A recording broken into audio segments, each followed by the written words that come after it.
Is an integer a palindrome? Or in other words, is it the same read forwards and backwards? Let's start with the most simple approach.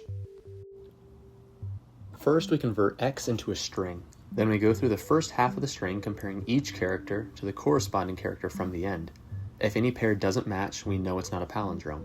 If they all match, it must be. This works, but converting the number to a string uses extra memory. A mathematical approach lets us work directly with the digits and use constant space, making it more memory efficient.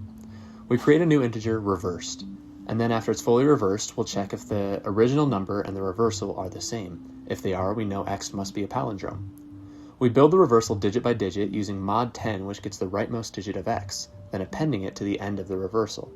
Each time we chop off that rightmost digit of x with integer division by 10, till it's all gone. But now we have a problem that because we're destroying x, when we do the equality check at the end, it will not compute. We must create a new variable, num, with the value of x, and replace all instances of x with num. This is much faster, but we can still do better. Because a palindrome is the same forward and backwards, we don't need to reverse the whole number, only half of it. We're going to directly mutate x, so there's no longer a need for the num variable. Once x is less than reversed, we know we've hit that halfway point. Now with an odd length number, reversed contains the extra middle digit, so we are also going to integer divide by 10 to remove it before we compare.